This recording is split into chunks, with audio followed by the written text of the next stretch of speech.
5, 4, 3, 2, 1. And it's live.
This is Leicester Till I Die TV.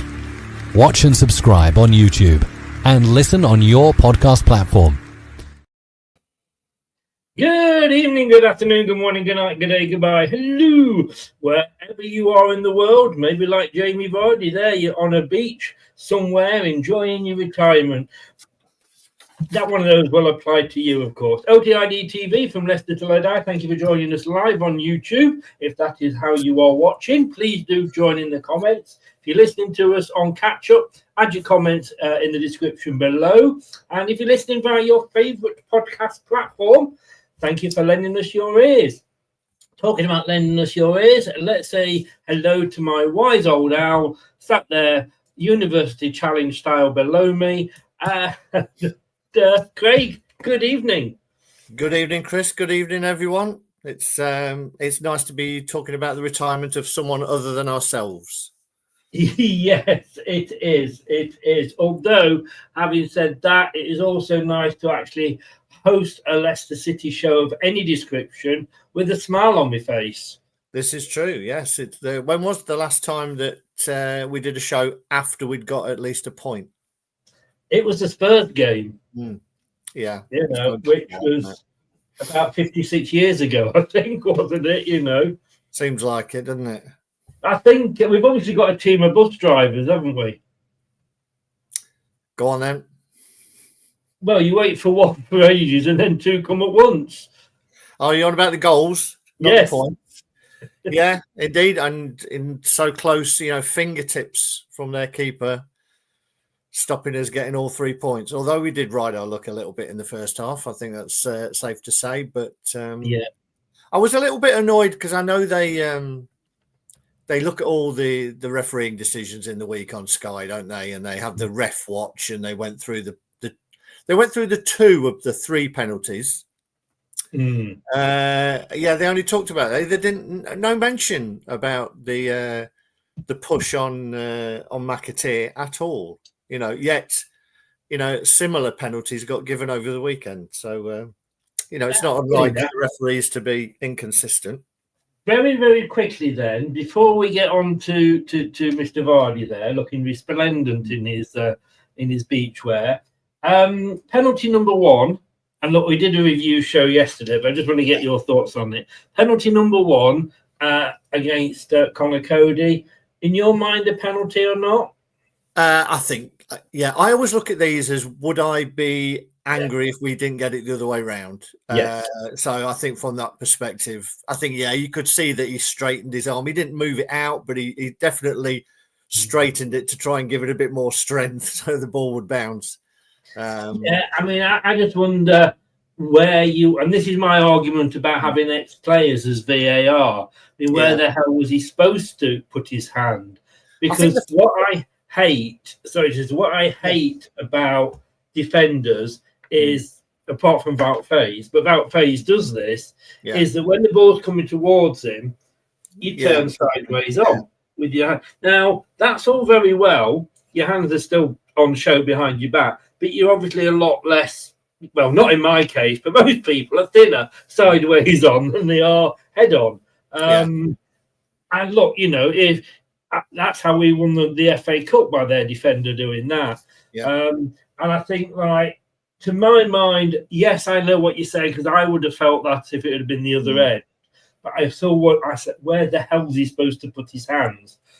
Yeah, I think if it was tight into his side, or he moved it, or he at least moved it, trying to tuck it in, I think he might have got away with it. The fact that it was out a little bit, not a lot, as you say, but then it looked like he sort of clenched it, like this arm's going nowhere.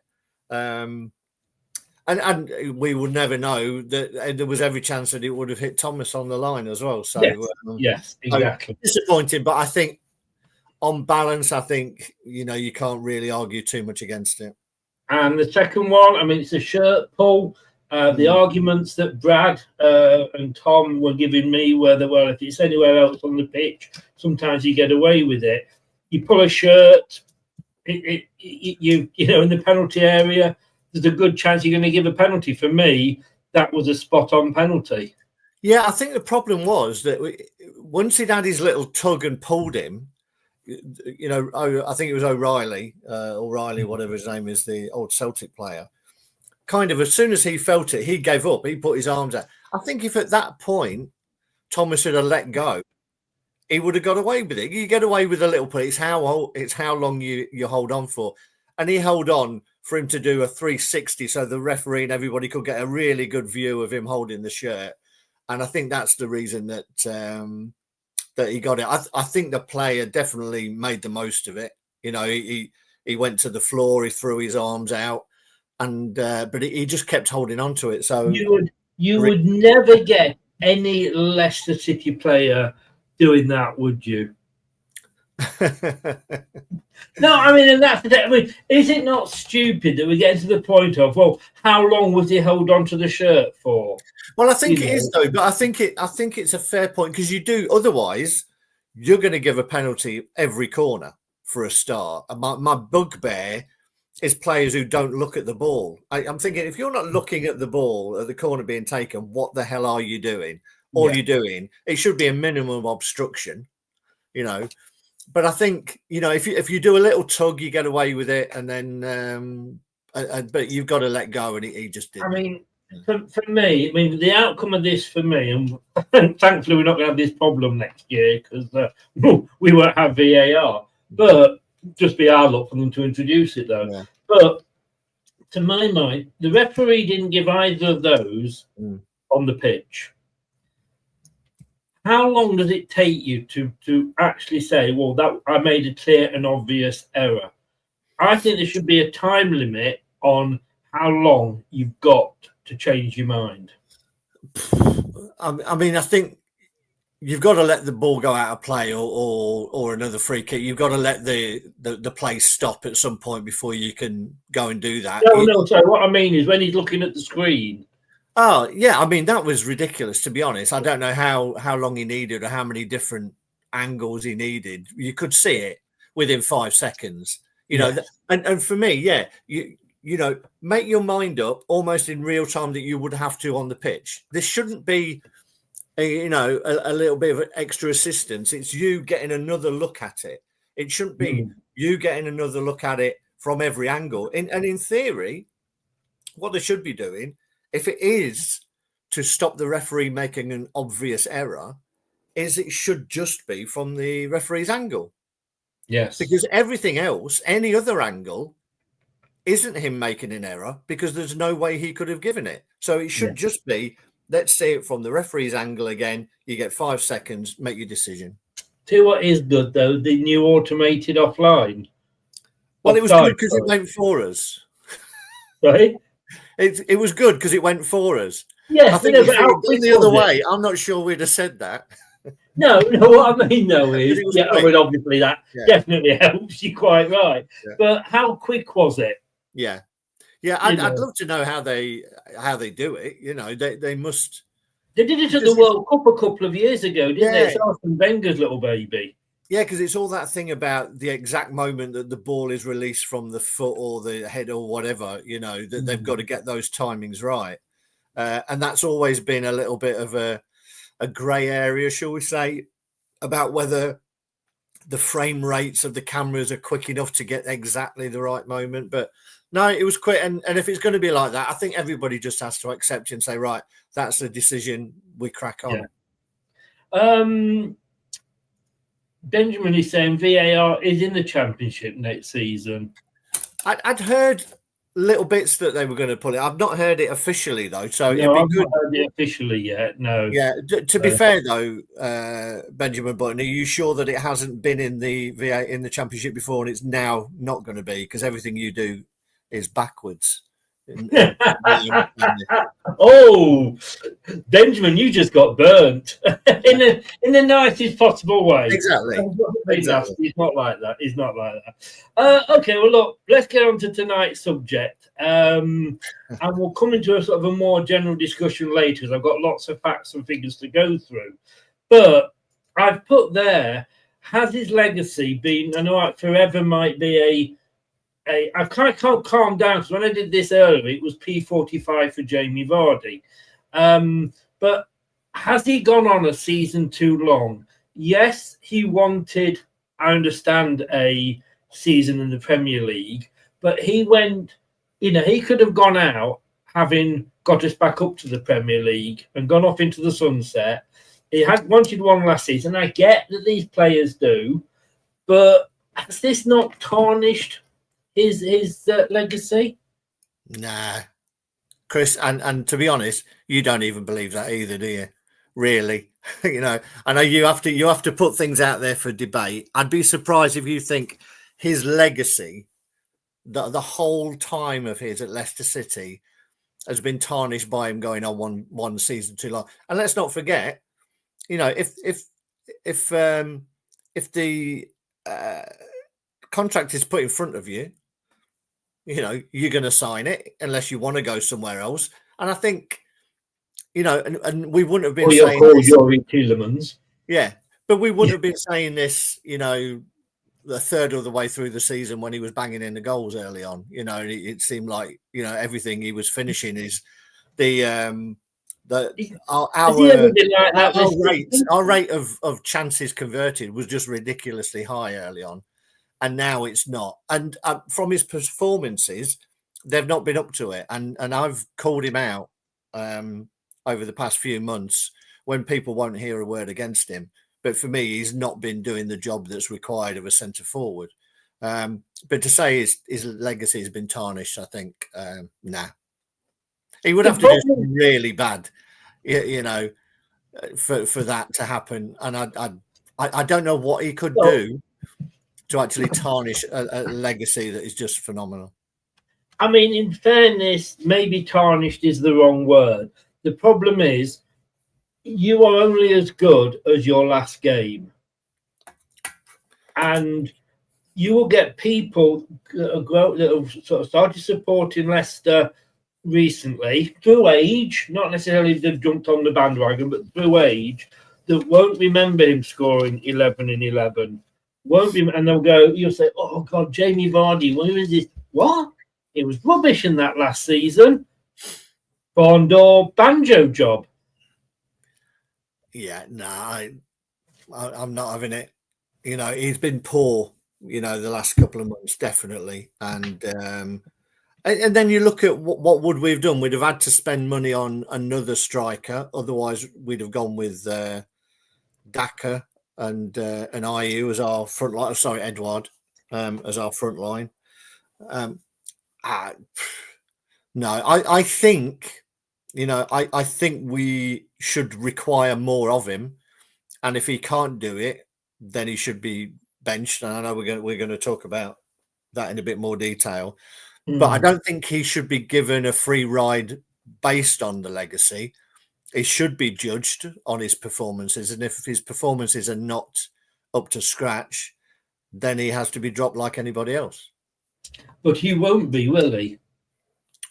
Well, not necessarily, but he got taken off a lot earlier than I thought he would against Brighton, and we looked better for it. Because I know, I know people will say this, he's got no service, but I'm not buying that either. I'm not buying it because, if you watch the games, just watch Jamie Vardy. I've played up front, and particularly if you're the lone striker. You scored a goal at the King Power. I've scored more than one at the King Power, mate. Well, exactly. You're up there with Jamie Vardy's total this season, aren't you? But if you're particularly the lone striker, if the ball's being recycled out into fullback areas, you've got to be the one running the channel and giving them an out ball. And for too long in too many games, he stays sat in between two centre halves and he doesn't make the runs. And I know you say, right, he has to wait and it's all about timing. But sometimes you've just got to show. You've got to be there. You've got to work harder. And whether he's conserving his energy, conserving his legs, you can blame Brendan up to a certain point because he told him to do that. Stop making all those runs all the time.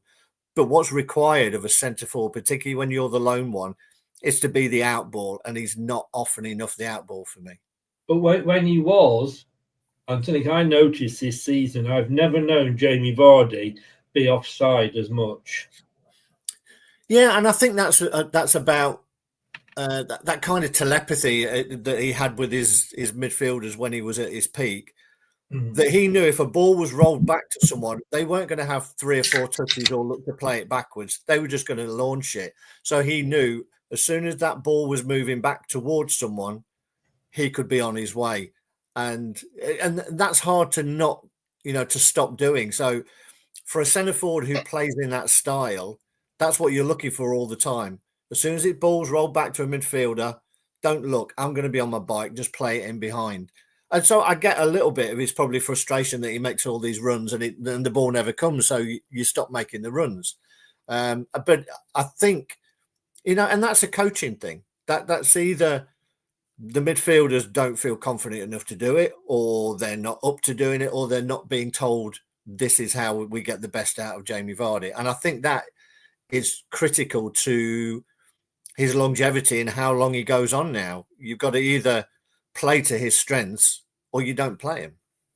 I mean, Andrew makes the point that Alex Ferguson would never have kept Vardy this long. And look, don't get me wrong, if you are a player on 140 grand a week, which is what he is on apparently, and they come along and say, well, you want to sign for another year, you're thinking, at 140 grand, yes, I bloody would.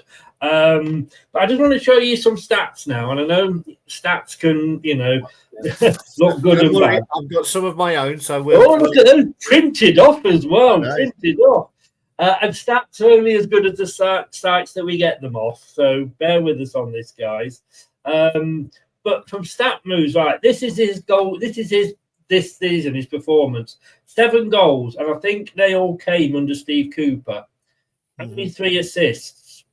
So in 30 matches, 30 starts, 12% conversion rate, and 7% dribble rate. That's for the whole season. And I've got to say, he was better under Cooper than he has been under Nistelrooy, which is an enigma when you come to think that we've got the guy that scored 10 in 10 managing the guy that scored 11 in 11, and we couldn't score 1 in 948 or whatever it was. Yeah. But this was Jamie Vardy against Brighton at the weekend. 61 minutes played, 7 touches in that time, not one single shot. And this isn't a team that was playing more attacking, because, look at the way we haven't played that way really under and I can't remember when. And he had no shots, no assists, as you can see there. And I'm struggling, actually. I should have gone to Specsavers. I'm struggling to see what my notes say. Just let me increase it on my other screen. No chances created and no assists. Now, you might say, as I just have done, all right, it was different under Cooper. But let's go back to the first game of the season, which was Spurs. 79 minutes played in that game. He had 18 touches and he had 2 shots, but still no assists and no chances created. So it's not like he suddenly dropped off the radar. I don't think he should have been given an extension this season anyway. Okay, we haven't got him now, but we had Cannon, we had Daka. But as long as we keep him, we're going to have that Mahrez. Oh, we can't drop Jamie Vardy. Nobody's going to get in because we don't drop. I don't care what you say. Managers, yeah, they'll take him off. But when you're starting a 38-year-old as your number one striker, then you've got to be questioning what you're doing, I think. Yeah, a couple of things on that. I think, as much as the hierarchy have been getting all kinds of crap thrown at them this season, maybe we have to give them a little bit of credit for selling Tom Cannon, considering that we all wanted him to be given a chance. And I think to date, he has scored no goals at all for his new team. So, and that's at a lower level, which is surprising. But maybe we all thought, didn't we? We didn't understand why he wasn't getting a shot. Well, literally. But maybe that's the reason. Interesting. Before he came to us, he was scoring for fun for Preston. He was, and now he's gone. He had a lot of little niggles, and we know. I think he's played under 3 different managers, or he was available under 3 different managers. None of them gave him a regular go. But the other thing is, coming off the back of a season where you scored 18 goals, you'd get questioned if you got rid of him at that point. Because he was your main goal scorer. Now, yeah, you can say that's all right, you're doing it at the Championship. But then anybody who'd scored 18 goals, whether they were a kid, you wouldn't know whether they could do it in the Premier League. At least he had some experience. I don't think it was surprising that he was still with us this season. And as I say, he started pretty well, but it's just, I think we're seeing, the sort of the end of the legacy, as we say. But I agree, and you've not got to look. And I'm not saying this is all Jamie Vardy's fault, because, like I say, if they come to him and say, "Look, we'll give you another contract for next season at 140 grand," maybe he says, "If you're daft enough to give it me," but I hope they don't. I really, really hope they don't, because we need to get somebody in, and we need to give the youngsters. And I don't think while he is there, it'll be like, how many players did we get in? We went, well, he's no Mahrez, is he? We've had Iheanacho. Oh, he's no Vardy. Daka, well, he's no Vardy, is he? Cannon, well, he's no Vardy. For me, the big mistake was not holding on to Iheanacho and letting Daka go, possibly. But interestingly. Potentially, but you don't necessarily know whether there were any offers for Daka. I think the thing is that, as I said, and I think I said on a show a couple of weeks ago, the only way Vardy stays is if Daka goes. I don't think both of them stay, to be honest. So it depends which one is either going to bring you any money in to reinvest somewhere else, because, okay, we've got Evans. Ayu's here, sadly. He's on a contract. Reed. Yeah, they're on contracts, but they're not centre forward. I was thinking of you earlier because I got an email that you can go down and meet them at the King Power, Ayo and Dakota Reed together. Oh wow, what a dream! You spent all that money on War of the Worlds, and I could do this for free. I'm not sure who's got the best deal. Probably still you. I think I did. Yeah. I honestly think I did. But I think it's interesting though that just going back to the touches per game, let's not forget that when we were challenging for the for the European places and the Europa League and all these kind of things, virtually every game that was on TV, they would put up a stat literally to that, saying Vardy's had 4 touches. Or 2 touches in the opposition box. This is his heat map. And then he'd score 2 goals from his 5 touches or whatever.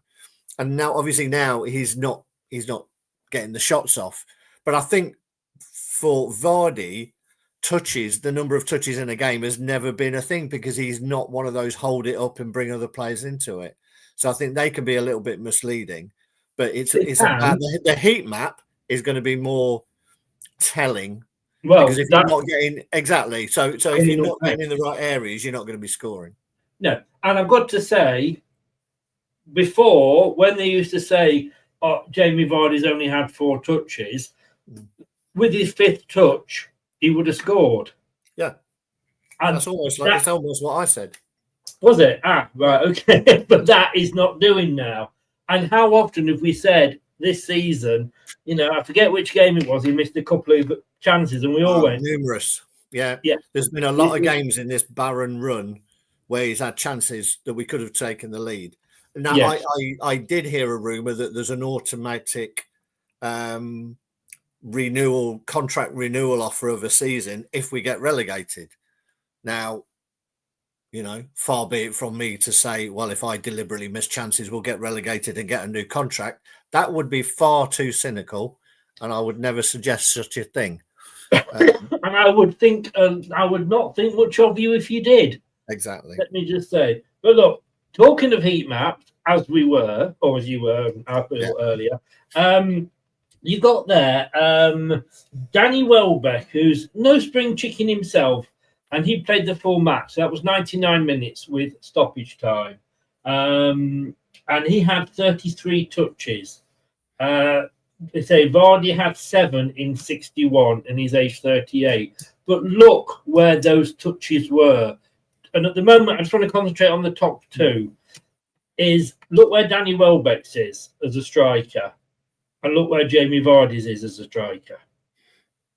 Yeah, but again, it's not just about you, is it? It's the rest of the team. Now, if I put the rest of the team up, then you all get confused. No, what I mean is, it's the rest of the team. Are the team getting up the pitch quick enough that means the striker can get near the goal? I think we did against Brighton, didn't we? We did in the second half. First half, we didn't a lot more. But no, I agree fully, because he's not.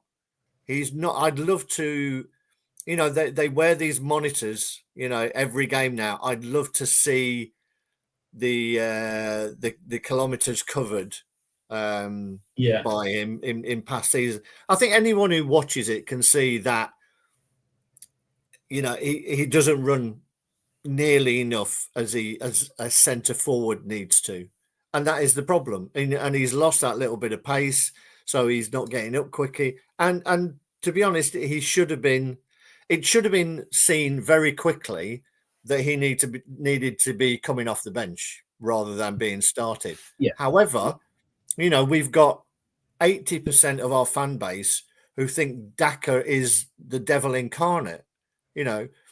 Daka gets pilloried for missing a chance, whereas Vardy can miss 5 and still not get as many. Strikers need to be playing.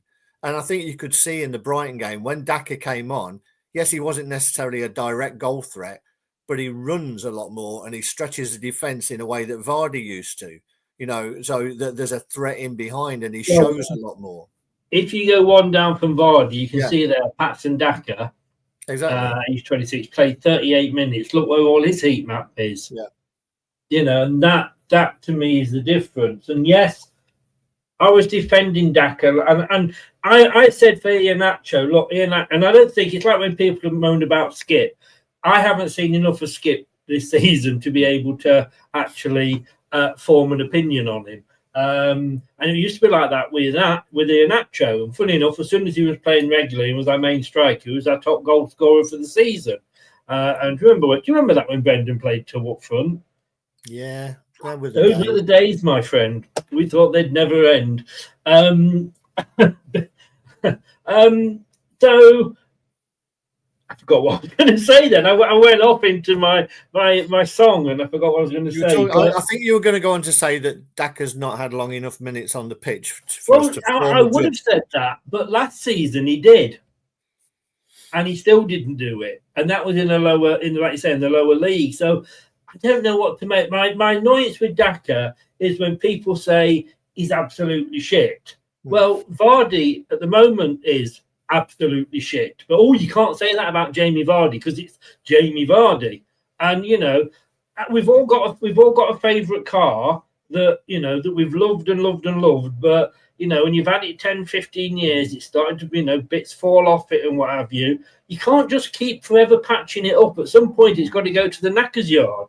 In fact, I tell you what, Brad, I love this, what he said about Jamie Vardy. He said, think of Jamie Vardy as your favourite pet dog that you've had around for years, but at some point he's ill, he's going blind, he's got fleas. You've got to take him to the vet and have him put down, and you've got to lose him. And that is Jamie Vardy at the moment. And I want to take you also to Paul Onachu, and you might be saying, like, who? He played for Southampton, who, let's face it, they just about make us look good.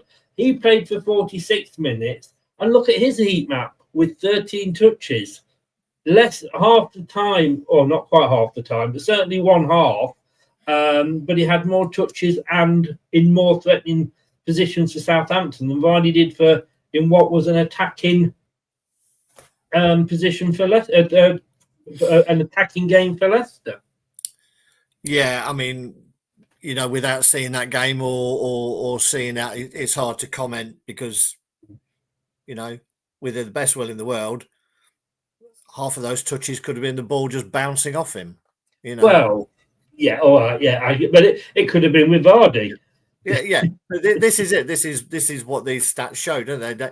They don't show context. We'd all be happy if we won against Brighton 1-0 and Vardy had one touch and it was a penalty that ended up in the net. We'd be all happy. We wouldn't even be having a conversation.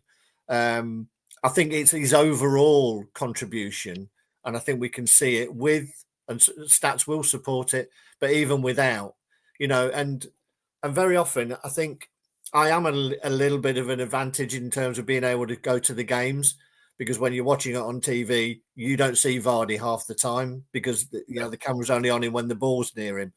But a lot of the time when you expect him to be making runs into these areas, as I touched on earlier on, he doesn't do it. So there's not enough work rate going on for me. And it's understandable to a point, because sometimes, Vardy seems to have to get angry, or get annoyed to go charging around the pitch and barging into people. But too often he doesn't he's not being a supportive player to the rest of the team and giving them an out ball.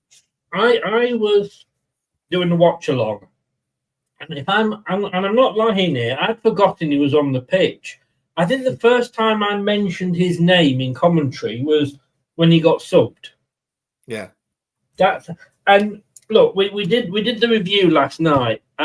Jordan from the Leicestershire Live gave Vardy 3 for the match. What was his rating? 3 out of 10.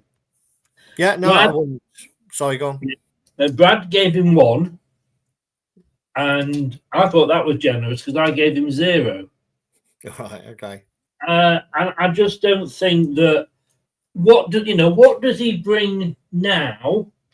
And like I say, we can't keep saying, no, but it's Jamie Vardy. Look at what he used to do for us. Look at what he used to do. I just think, we have to accept at some point that he's got to go. And I think we've missed a chance this year. I'm not saying we would have stayed up. I wouldn't say that necessarily that Cannon maybe was the answer. But whilst we've got him, it is stopping other players coming through, and it is stopping us buying another striker. I want to show you this, if I may. Put them glasses back on. This is getting like a Rorschach test. Is this just? Are we going to get some ink spots next? You are, yeah. But can you put one hand over your right eye, please? Yeah. You can see. Now, I don't know how the scores work, but this is from Opta. And I think it's like a percentage or whatever. Yeah. And this is on this season so far. So Vardy for goals has got 42 because he's our top goal scorer. He's got a mark of 28 for shots and 29 for touches in the box. That doesn't mean he's had 29. It's just the way that the Opta, in their wisdom, mark it. But if you compare that to Daka, he's only got 22 on shots. On goals. Again, we can see that's why. On shots, Vardy 28 against a Daka score of 47. And touches in the box, 29 for Vardy, 30 for for Patson Daka. We're going onto the purple one, so which is aerials 1, possession 1, and defensive actions. Aerials 1, pretty much the same, 67 for Vardy, 64 for Daka. Possession 1, 3 for Jamie Vardy, 31 for Daka. Defensive actions, 27 for Vardy. And look where all he was, all over that pitch. But his defensive actions are 27. Patson Daka, 95. And then the pink ones, which are touches, dribbles attempted, and chances. So on touches, Jamie Vardy scored, he gets 0 overall. 32 for Daka. Dribbles, 3 for Jamie Vardy, 39 for Daka. And chances are 14 for Jamie Vardy, only 9 for Daka. Although, sorry, 0 for Daka, but that probably ties in with his lack of goals. I mean, when you look at that and people say, well, Daka's no good. Daka's not, he's not half the man Vardy is, sort of thing. If Vardy was scoring 17, 18 goals, which is what, and we'll have a look at that in a minute, what his normal figures are, I'd say, yeah, fair enough. But 7 goals in a season, no goals in how many games? Daka does not look that bad when you actually compare them like for like. I wish I could disagree with you, Chris, because that's the main reason I do these shows. At least you're honest. No, it just feeds into, I've been saying this for weeks, to be honest, for weeks that Vardy is not offering what this team needs, sadly, and Daka's not being given the chance. And now, if you're starting to use these few games we've got left to make decisions about next season, then Daka needs to be starting these games. As simple as that, And as I say, looking there just defensively, when you haven't got a lot of the ball, you need your striker to be working his socks off. And Daka definitely does that. He doesn't always get it right. Of course he doesn't. And I'm sure every team in the Premier League, their fans have a player who they like to pick on, and another one that they will laud who can't do any wrong. And Leicester fans love a scapegoat, as we know, we've talked about. And from a forwards perspective, it's Daka. But I think when you haven't got possession of the football, haven't got a team who has got possession, good enough players to have possession of the football for a long time, then you need players like Daka, you need players like Mavididi, you need players who are going to get forward quickly and are going to work their socks off. And Vardy, sadly, it's another thing that Van Nistelrooy has been too slow to change and not been brave enough to say, to just hook him and say, right, Daka, whatever, here's your chance, go and show me. And in fairness, these figures there that you're seeing, they're not, again, just some stat site. They're actually, they are a stat site, but it's actually Opta. Who do the official stats and what have you. And, okay, I mean, a striker isn't necessarily, like you say, a striker can only be as good as the service he gets, and, we accept on all that. But sometimes a striker doesn't fit in with the style of play that a manager wants to play. Look, we bought Slimani, 30 million. And when you look back at him, and I sometimes watch those Champions League games, because that's pretty much where he played most of his games for us, he actually had quite a good assist record. And he got a couple of goals as well. We just didn't play to his style, and we let him go. So if we're not playing to Vardy's style at 140 grand a week, why are we holding on to him? Is the question I would ask. Yeah, I mean, well, I love Slimani. I think he was great and should have got a lot more pitch time. And he held others accountable as well. He would have a go at players, Slimani, if they weren't up to his, playing to his strengths. I mean, we say, are we talking now about Vardy's got to go for next season, or he should have gone last season? I think. I think what we're seeing is for this season, whether he should have gone or not, Yeah, it doesn't really matter because he's here for this season. and it becomes a tricky one as well, as to, at a lower level, whether you get the Jamie Vardy who scored 18 goals last season. You probably not, because he's not getting any younger. And it does come down to, if you get rid of Vardy and Daka, then with the best will in the world, Evans isn't ready to start a full season as the number one striker. So you're going to have to buy two strikers, or you end up playing. I can't even. I don't even want to finish that sentence, to be honest. Go for Decova Reed instead. Yeah. So you're going to end up buying two. So I think there's a lot of discussions to be had between now and the end of the season. It'll come down to what other offers are coming in for our players, what offers Jamie's got on the table, whether he goes to the States or Saudi, or as far away from his wife as he can get, probably. Allegedly. And or what offers come in for Daka and what money we can get for him. I'm not sure what his contract situation is. I think he's got a couple of years left, Daka, so he's got some value attached to him.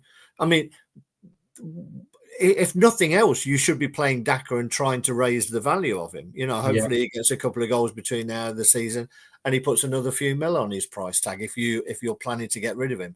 But somehow you're going to have to get at least one and potentially two strikers in next season, to try and start and mount a promotion campaign. Hindsight is a wonderful thing, and look, I probably wouldn't have. No, in fact, I'm going to say at the start of the season, I was probably saying, let's give Jamie Vardy one more season in the champion. If he can keep us up, that'd be great end to his story and what have you. For his Netflix documentary. So we can't change that. He's there. And he probably didn't expect to be playing 90 odd minutes as often as he has. Does he play for the rest of the season? No. I really don't think he does, because I think, especially for me, because I don't want him here next season. And look, I'm not saying that he's all. I would kiss his backside if he bent over and exposed it to me for everything that he's done for this club. I absolutely love the guy, but I love Frank Worthington, but he's dead. We can't get him back. I love Keith Weller, but he's dead. We can't get him back. There has to come a time when, no matter how good these, Bobby Charlton, stick boots on him. Is he going to solve Man United's problems?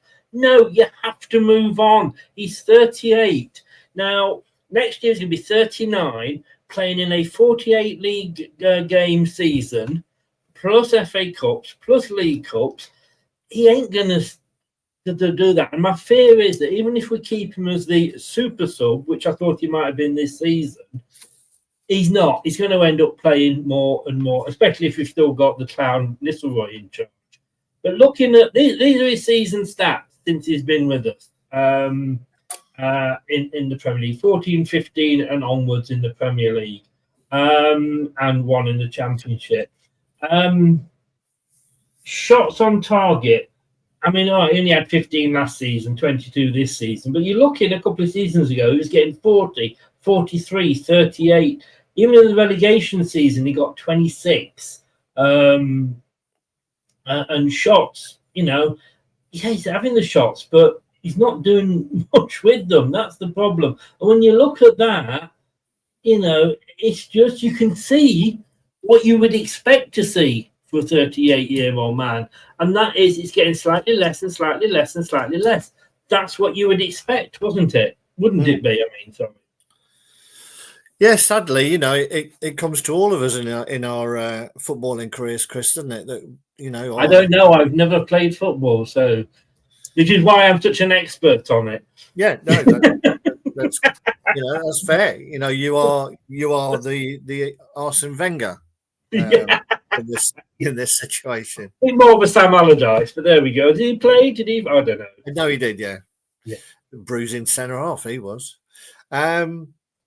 But yeah, it's natural. Your edge is going to go. Your sort of reaction time is slightly off. Your timing. it happens, and the argument is, does he get away with it in the in the Championship when he's not up against top class defenders? And but potentially he could chip in with 15 goals in the Championship, and that in isolation isn't going to be enough, because last season we had other players chipping in. Mavididi got a good wedge last season. Other players did. Absolutely, so it's what you build around him. So as I said, before we did the show, I'm kind of on the fence. I'm kind of 60-40 that he needs to move on.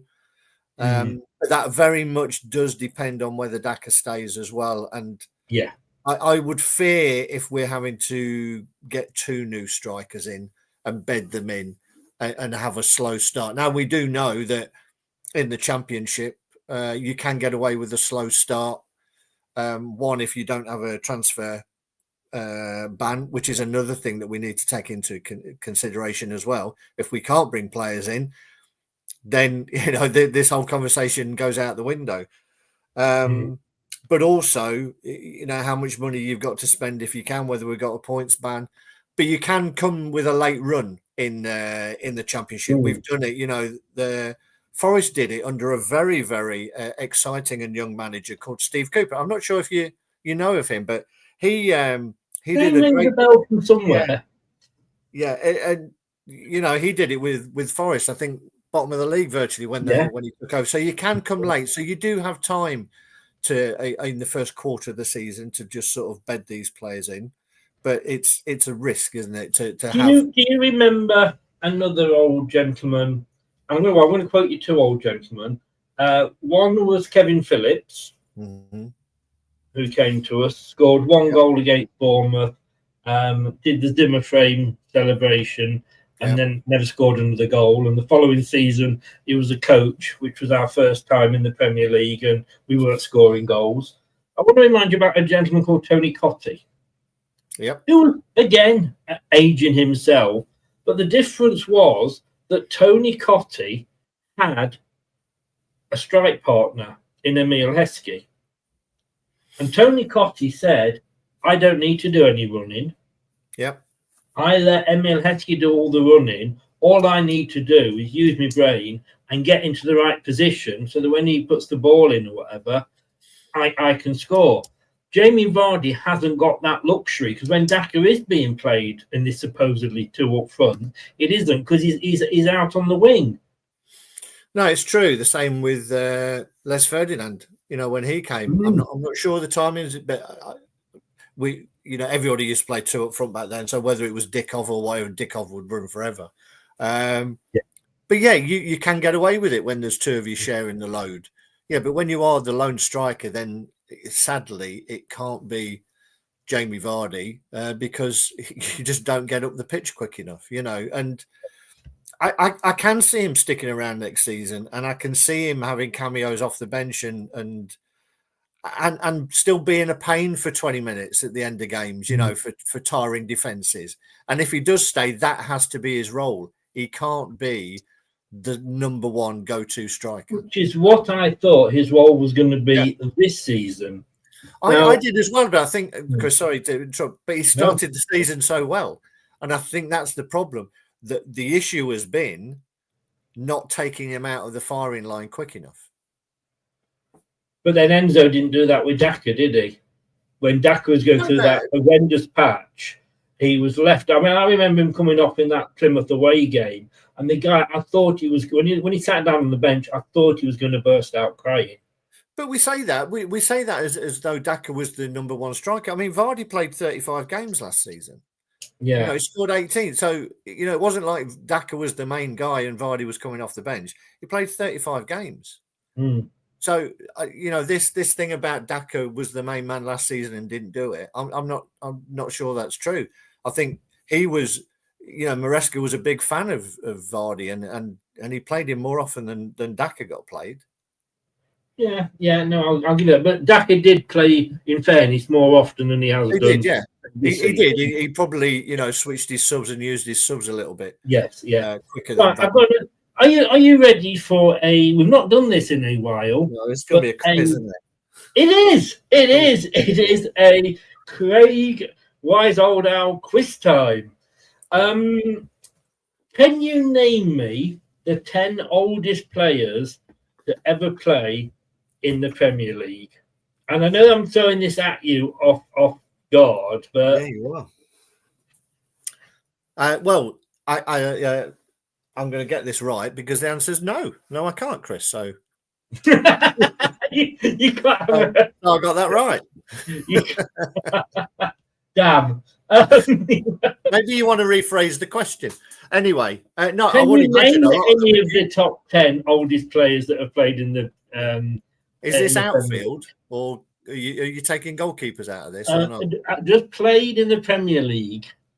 Well, Milner has got to be up there, surely. Okay. Vardy we know of. You're going for Vardy. Okay. Yeah, I think Vardy's going to be in there. Oh, I hate this kind of stuff, Chris, and you know it, and that's why you take great pleasure in it. No, I'm not, I won't make you suffer. In fairness, I mean, if you give me the teams, I might be able to come up with them. But well, let me just say that you've named 2 there. Yeah, Neither of them are in it. Excellent. Milner's not in it. I'm surprised that No. Milner's not in it. I was surprised. Giggs played for a Vardy long was. time. Let me ask. I'm going to give you an easy question now. Yeah, please do. Spot the link between these, or most of these 10, right? There's a link between most of these 10. Now, I'm not saying they played regularly, but Edwin van der Sar, 40 years and 205 days. He turned out for Manchester United versus Blackpool. He's at number 10. At number 9, Teddy Sheringham. Yeah. 40 years, 272 days for West Ham United versus Manchester City, December 2006. Number 8, Jens Lehmann, 41 years, 151 days for Arsenal versus Blackpool. Number 7, I think I'm at number 7 now. They're not numbered, so I can't remember. Kevin Poole. Goalkeepers. It's always goalkeepers, isn't it? Bolton Wanderers he was playing for at the time. Versus West Bromwich Albion, 41 years, 164 days. Neville Southall, he had all the buys, didn't he? 41 years, 178 days. He turned out for Bradford against Leeds. Mark Schwarzer, Leicester City against Hull City on the 14th of March 2015 at 42 years, 159 days. Brad Friedel, 42 years, 176 days, Tottenham Hotspur versus Newcastle United. Steve Grizovic, 42 years, 237 days, Coventry City versus Sheffield Wednesday. Alex Chamberlain for Watford against Newcastle United, 2007, 42 years, 327 days. Can we get any older? Yes, we can. John Burridge, 43 years, 162 days, Manchester City versus Queen's Park Rangers, 14th of May, 1995. We don't go any further back than that because, as you well know, before 1995, football didn't exist. You know, you've already spotted it, but do tell me, what is the link between 9 of those 10 players? They're all goalkeepers, Chris. Yes. And they do tend to be able to go on a bit longer, don't they? Yeah, you know, or they'll come in, you know, desperately off the bench or for one game only. But Or some of those are only one game things. But yet, no Jamie Vardy in them. I mean, Jamie Vardy at 38, he's a spring chicken, isn't he? I mean, it'd be interesting. It'd be a very different list if you took all the goalkeepers out. It'd be interesting to see what that list would look like. But then you got Teddy Sheringham. What was he? 40 years, 272 days, so nearly 41. Of course, I could say Kevin Poole, who, of course, we all remember Kevin Poole from us, and of course Mark Schwarzer. Under 2016, that was under Claudio, I think, wasn't it? So he's still got a way to go. I could say. Are you suggesting that if we do keep him, he goes in goal? Well, if we're selling Manson and we've Yeah. only got Ward, It's Danny Ward or Jamie Vardy. Yeah. yeah, I know who I'd sooner go for. Now you said have you got some facts and figures that you Oh want? no, mine were a lot more. Mine were a lot more general. Although actually, I do have something here that I can quiz you back on. Yeah, I'll just quickly say, so that scouting report, I'm not going to go through it, Yeah. but you can see the comparison there off fbref.com. Yeah, no, mine were basically just his overall record, for us, Yeah. 198 goals. It'd be great if he got to the 200. I think we'd It all. would. And as I say, in the championship, goals all the way through. During his time for us, Chris, then, a two-part question. How many hat-tricks has Jamie Vardy scored? Oh, what a good question. I thought so. Of course, it's the famous one against Manchester City. Did he do it twice against Manchester City? Deadpan face. I was watching Celebrity Mastermind before I came on here. I know the pressure now. The first number that came to mind, I know it's way too low, is 5. Mm-hmm. But I know when he was popping them in, Mahrez was getting his fair share as well, and it wasn't always hat tricks.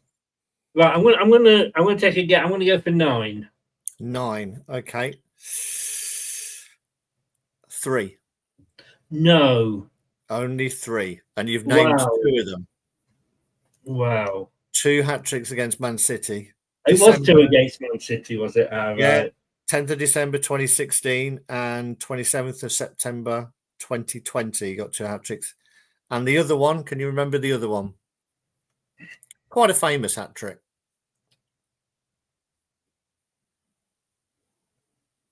Now he pulled me now. He's saying famous hat trick because my mind immediately went to Man United, but it wasn't against Man United in that game. In the chat, they're all going, and I'm not looking at the chat. I've got it on full screen. I bet they're shouting like mad in the chat. Famous hat trick. It wasn't Swansea because that was Mahrez. Don't know if that was a hat trick or not. But famous hat trick. I'm going to kick myself, aren't I? I can give you a big clue. He wasn't the only one to score a hat trick in that game. Oh, Southampton. Yes, 9-0. Yeah. How could I was there. How could I forget I was there? Pissed wet through. How could I forget that? Yes. Yes, of course. Of course. Well, and old Terez got a hat trick that day as well. Did indeed. Yeah. He got his hat trick first. Yeah. Yeah, because Vardy got his with a late penalty, didn't he? Yes, yeah. Interesting when we're talking about Vardy as well, just moving on, about, if he stayed for another season on the same wages, then it's about 7 mil. And interestingly enough, I've got the stats for our TV revenue when we last dropped to the Championship. So they went from 115 million down to 54 million. So more than half. So and we were on TV an awful lot in the Championship. We were, but still less than half the money from the Premier League. So your question has to be in terms of,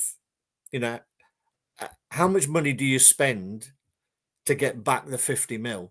To get yourselves back into the Premier League. Do you gamble? Obviously, we get parachute payments, but over 50 mil lost just in TV revenue, let alone your prize money for where you finish and just your money for being in it, just in TV alone. So do you say 7 million on someone who may score enough goals to get you back up is a good investment, or could that 7 million be spent on wages of 3 million, and then towards a transfer fee? A decent striker these days, unless you can spot a bargain, you know, is going to cost you 10 mil upwards, I would imagine. What we need is maybe somebody that's doing well in the National League. You know, that we could maybe pick up for $1 million or something. Yeah, that'd be nice, wouldn't it? Yeah, those days are gone. So let me throw a question at you. It's not a quiz question, but let me just throw this question at you then. So he's on 140 grand, 7 million a year, 140 grand a week. Now, if we do have him for one more season, in the hope that maybe he can get us back up, which I don't think will come straight back up, because I think we're going to get points deduction, management plans, and all that. And transfer embargoes anyway. So we may have to stick with him if we've got a transfer embargo. But surely we would then, like you said, his main role would be as that impact sub that's going to come on with 20 minutes, and you've got maybe Rotherham United or Plymouth Argyle defenders going, oh, for shit's sake, we're knackered, and now Vardy's coming on. Can we afford to be paying £140,000 a week for that? Probably not. You know, if it was anyone else, I think. You know, it's what you pay to replace him as well. You know, it's you know, again, I'll come back to it. You know, we all think being the director of football is easy, but someone has to make these decisions, you know, and I think it's safe to say that they've not always got them right. I mean, a lot of it, obviously, what would be nice would be for Jamie Vardy to take the decision away and say, you know, I'm going to go to the States or I'm going to go to Saudi. I've got this offer. I can get a longer contract. I can go and play, you know, for 2-3 more years in the States or in Saudi or whatever. And he deserves that chance. Yeah. He deserves it, yeah. And also, does he want, because let's face it, you know, if he gets another season in the Championship, he's not going to play in the Premiership the following season. So does he want to go out as a Championship player? Maybe a mediocre Championship player if we finish mid-table? Or does he say, right, I've finished at the top. I've finished as a Premier League player at the age of whatever he is. 38. And I'm going to bow out at that point, and I'm not going to do anything to just fizzle away, as it were, you know, on the bench next season. And a big part of me thinks that he will take the decision away, and he will think, particularly if he's not playing in these next few games, if he finds himself sitting on the bench and having a little bit part here and there, I think that will inform his decision a little bit more and be saying, you know what, I don't really, as much as I love it, I don't need it. I don't need to be sitting on the bench on a cold, wet after Tuesday evening in Stoke, which is what he will be doing. Yes, yeah. No, I agree. Like you say, difficult decision. But I just hope that the decision that's made by whoever it is, whether, you know, it's Rude or whether it's John Rudkin or whatever, actually does it on football, not on the fact that who he is, you know, because you can hold on to players for so long, and, you know, they're just, I can say my fear is that there will be, you know, I say to my kids, like, oh God, well, Sean, who's the Leicester fan, you know, if you could only have seen Keith Weller play, and some of the goals that Frank Worthington and the Birch used to, you know, the way they used to play, that team was amazing. But he's got no point of reference. What you've got with this guy is the Premier League, and that's the big thing. He helped us win the Premier League. He was one of the main players in that team. You know, the 11 in 11. But there will be a group of fans have grown up not knowing that. Yeah. And they will remember him from, you know, this season will be remembered because this is probably one of the worst ever seasons that we have had as a club. You know, 18 points, it's embarrassing. And, you know, all the records we've got, how many minutes without a goal and how many games without scoring at home and all this, that and the other. And that he's going to be part of that remembrance rather than the, you know, getting us promoted back to the Premier League remembrance. And I think, and sadly, you know, we haven't even got the last game of the season at home, you know. No. So, well, I have. Yeah. But being, so even it's been a terrible season. Even having Jamie Vardy parade round at the end of the match isn't going to be the same because it's not the last game of the season. We've still got another game to go. In an ideal world for me, we played the season's crap, and Jamie decides that he's going to move on and go and try another adventure somewhere else, and we have a Jamie Vardy charity match for the Vishai Foundation where we can all forget what happened in the season. We get a really good opposition for a friendly match, and it's the Jamie Vardy, come and say goodbye, raise money for the Vichai Foundation.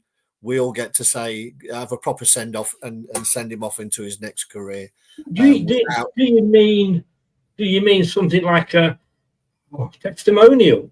Well, no, because players don't have testimonials anymore, and that's what I mean. They don't, but I know towards the end of testimonials, they used to give the money to charity. Yeah, so I think that would be the best way to say goodbye to Jamie, not on the back of a crap season, where half the stadium's empty because we've lost again or whatever, and that's not a proper send off for him. So I think you can kill two birds with one stone, raise a nice lot of money for the Vichau Foundation and give people an opportunity to see a decent opposition, even if it's pulled out from all the players he's played with in the past, on opponents from other teams, plus a Leicester City side for charity, and give everybody a chance to say goodbye. You could play 45 minutes for one, 45 minutes for the other. Last question, because the last home game we've got is actually against Ipswich of the season. And interestingly, Ipswich at the start of the season said, we're going to go out and buy young, hungry players. And they bought a lot of championship players. Schmodic is the one that springs to mind, but they've got some good young players there. Leicester, with Steve Cooper, said, you're not going to blame me for not having experienced players and taking you down. I'm going to get experience. And that's when we had the OAP club started. Now, funny enough, it hasn't worked out for either of us because it looks like we're both going to be going down. Ipswich slightly better than us. I think with the players that they've got, the young, hungry players, which is what I wanted I would have loved us to have bought Schmodic. And yes, you could say, how has he done for Ipswich? But that doesn't mean, I don't know, he could have done better for us, worse for us, who knows? But I think Ipswich are in a lot stronger position to come straight back up than we are. I would agree. Stop agreeing with me. I don't like it when you keep agreeing with me. Yeah, but I was going to put a but on that. I stopped you before you could. Yeah. Good night, everybody. Carry on, mate. Their better players won't be there next season. And that's just a matter of fact, Leaf, whatever his name is, the fullback will be gone. Delap will be gone. 100% Delap will be gone. And we've seen it, last season, Luton made a decent fist of staying up. And then with pretty much the same squad, are struggling to stay up in the league this season. They're still in the bottom three. I hope they get out of it because it means Derby will go down. Yes. But it doesn't mean anything this way because talent gets picked up, particularly young talent. If you've had a good season in the Premier League, people will be sniffing around with a lot of those players. So it's really tough. Your best opportunity is having 2 or 3 seasons in the Championship and coming up and having a squad that you've put together. And that may be what we end up doing, to be honest. But yes, Schmodic hasn't worked out for them, and again, you could say, well played to those people upstairs for not spending. We probably had a value and they wanted more than that. And you don't go above your value because that's and of course we did have PSR hanging over us. Yeah. And Ronald said McKenna might not be there. That's a very good point, Ronald. McKenna may have moved on. Hey, I tell you what, it wouldn't be a bad pitch to try and nick him Because I tell you what, this is a bigger club with much better facilities for growing young talent than Ipswich is. Do you know what? Do you know when we got Maresca in? Yeah. And let's say that at no point did we think, nobody knew about Maresca, did we? He was totally left field. He just came out of the bushes and went, hello. One of the managers that I wanted, and you know how good I am at picking managers, Cooper, Ruud van Nistelrooy, although I certainly haven't gone down the Southgate point yet. But I actually wanted McKenna last season when we got Enzo. Yeah, I think you've got more chance of getting him this time than you had last time, because he just put that team together over a number of seasons, taking them through 2 divisions, and then he's got to the Premier League. I don't think there was any way, unless it was a massive club, that he was going to leave. He turned Man United down, so I'm sure he would have turned Leicester down. Yeah. But do you think somebody bigger will come in for him? Potentially, but then you look at you look at the Premier League and think, who is going to change their manager? Those teams that are hanging around the bottom end, the only one I could think of is maybe Spurs. Yeah, I was going to say Spurs. Yeah. Spurs. West Ham are not going to, because they've just got Potter. So all of those clubs, I'm not sure they're going to stick. They're not going to twist. Spurs, I could see, but outside of that, we're a Chelsea possibly. You know what, Carol Trigger, and the fans aren't happy with Enzo. No, they're not. They're not. But I can't see them going for another untried. I don't think you can pick somebody who has done a good job in the Championship and then replace him with a manager who's showed his best work in the Championship again. I think they would go for a name. Ancelotti's going to be out of a job, I think. At Real Madrid, it would not surprise me if they go down that route. Well, talking about that, is it his nephew? His son, I think. Is it his son? Something, yeah. Yeah, David, yeah, he is in the top 10 of the managers that we could sign if he. Because I think we were supposedly interested in him, and he wanted to stay at Real Madrid as long as his dad was there. Yes. So. I have to say that it is PSG, Aston Villa 0, PSG 1. So they are now 4-1 ahead, and it looks like Aston Villa are going out at the quarter-final stage. Who knew? There's no shame. No. I'm talking of managers. Join us. You can't join us because I pressed the wrong button.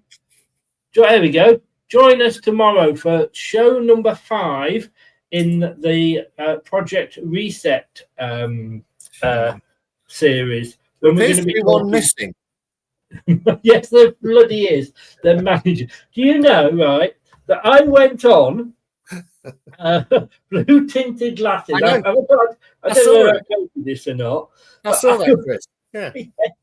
And I got absolutely roasted because I was talking Sean Dyche because I had to stand in for Ant.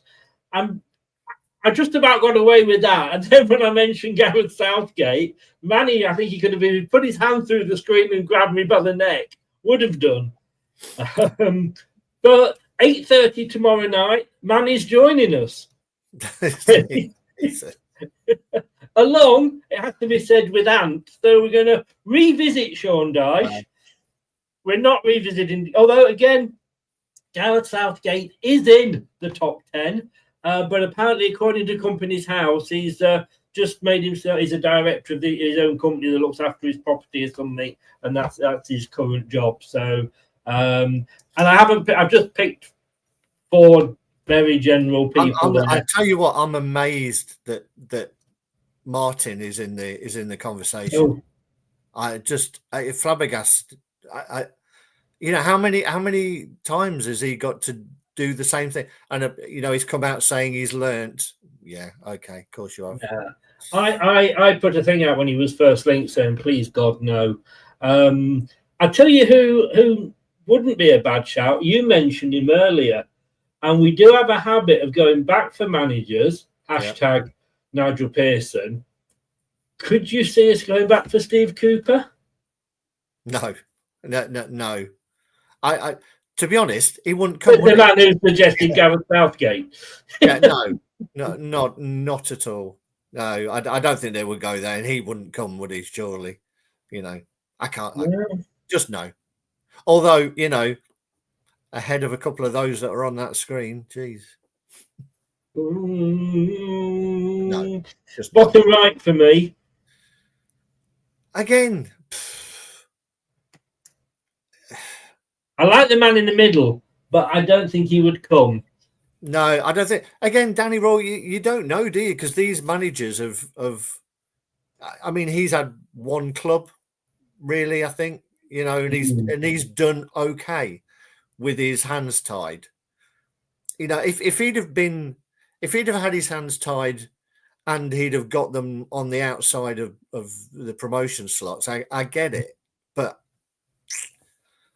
Yeah. Well, join us tomorrow, 8:30, because what Manny's suggesting is that we choose the manager on the style of football we want to play, rather than getting in a manager that's going to change everything.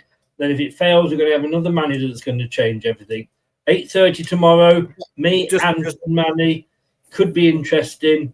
Southgate's not going to get just on that, I've said this for months now, that the football club should have an identity.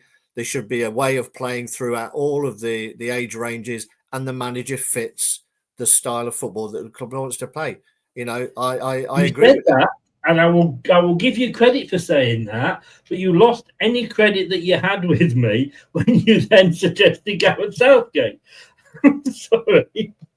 I don't think he's a million miles away from it, to be honest. And as I say, and I know you will back me up, my reasoned argument was sound.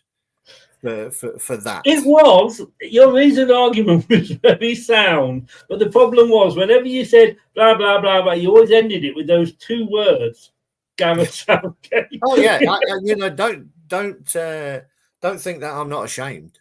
No, so you should be. Yeah.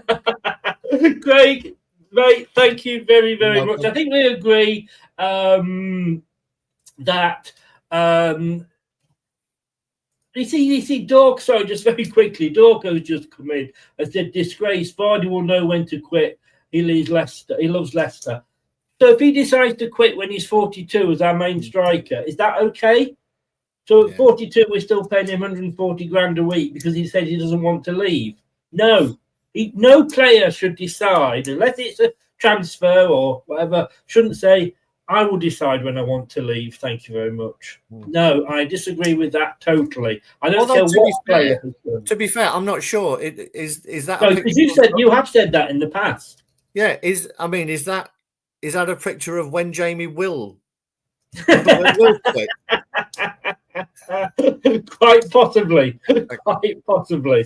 But no, you can't let the players decide. Because I'll tell you what, Sonny, if I was on 140 grand a week, I look at Evans at the end. I mean, he could have signed probably.